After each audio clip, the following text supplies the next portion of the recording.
wabarakatuh. Yang saya hormati Bapak dosen Bapak Supriyadi dan juga teman-teman yang saya cintai. Saya Tini sebagai moderator dan pemateri Bunda Rofiatul Putih Asti. Kepada Bunda Rofiatul saya persilakan. Assalamualaikum warahmatullahi wabarakatuh. Baiklah, di sini saya akan sedikit menceritakan tentang hasil karya tulis saya ini dengan judul Kisah Perjalanan Kesuksesan. Di mana kisah inspiratif ini datang dari pelosok desa di Kabupaten Musirawas. Anak ini terlahir dari keluarga pas-pasan dan sangat minim dari pendidikan. Kekecewaannya muncul setelah ia selesai menempuh pendidikan di sekolah dasar, di mana anak ini disuruh berhenti untuk melanjutkan pendidikan selanjutnya oleh orang tuanya. Namun, dengan semangat dan kegigihannya, anak ini memutuskan untuk keluar dari desa ke kota untuk merubah nasib. Setelah sampai di kota, ia diterima bekerja di salah satu toko. Ia bekerja sebagai kuli panggul selama hampir 1 tahun.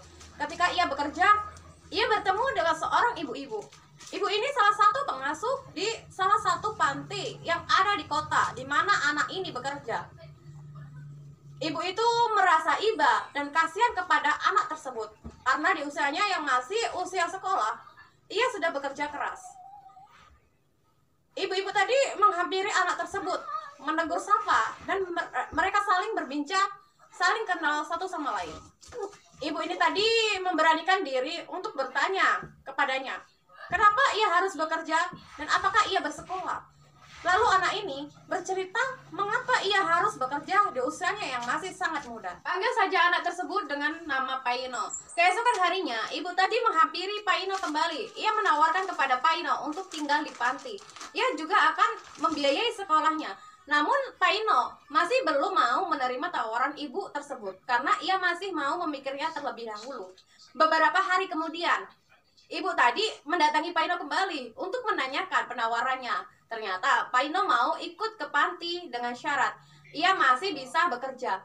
Lalu syarat yang Paino berikan itu diterima dan disetujui oleh ibu tersebut. Dan akhirnya Paino bisa melanjutkan sekolah ke jenjang SMP. Hari demi hari, minggu ke minggu, sudah Paino lewati. Dan ia bisa menyelesaikan sekolahnya. Dan ia juga dipercaya menjadi pengurus di salah satu pesantren, yang mana panti yang Paino tinggali itu berada di salah satu. Paino berhasil menyelesaikan sekolah di jenjang SMP, dan ia memutuskan sekolah ke jenjang berikutnya di jenjang MA atau SMA. 3 tahun kemudian, Paino menyelesaikan sekolahnya di jenjang SMA. Lalu ia memutuskan untuk pulang dan membawa kabar baik, di mana 6 tahun ia tidak pulang ke desanya. Dia hanya mengirimkan surat jika dia baik-baik saja. Setelah menyelesaikan sekolah, SMP dan SMA, ia memutuskan untuk keluar dari panti dan mencoba hidup lebih mandiri. Dan ia mempunyai keinginan untuk berkuliah. Dan dia ditarik untuk mengajar di salah satu pesantren yang ada di Merasi. Dan ia bisa berkuliah dan menyelesaikan kuliahnya. Setelah ia selesai kuliah, ia memutuskan untuk menikah dengan salah satu wanita idamannya. Cerita beberapa bulan pernikahannya, Paino mendapatkan 2 kabar baik sekaligus. Kabar pertama, istrinya hamil anak pertamanya, dan kabar keduanya, ia mendapatkan panggilan atau pengangkatan ASN dengan ijazah SMA-nya. Waktu terus berjalan, Paino hidup bahagia bersama anak dan istrinya.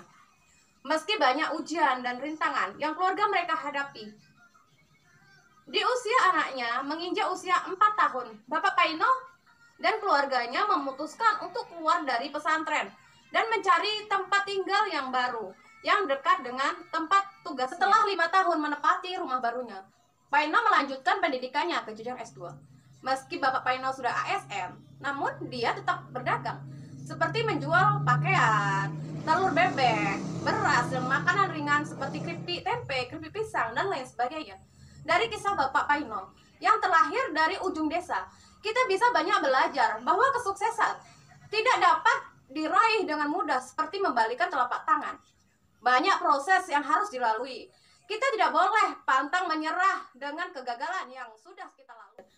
Kunci kesuksesan dari Bapak Paino adalah kita harus gigih dan semangat dalam menghadapi roda kehidupan sampai akhirnya kesuksesan itu bisa kita capai. Sekian singkat cerita perjalanan kisah hidup sosok inspirasi. Jika ada kesamaan nama, saya mohon maaf karena nama dalam cerita ini hanyalah samaran, dan pada Allah saya minta ampun. Sekian dari saya. Wassalamualaikum.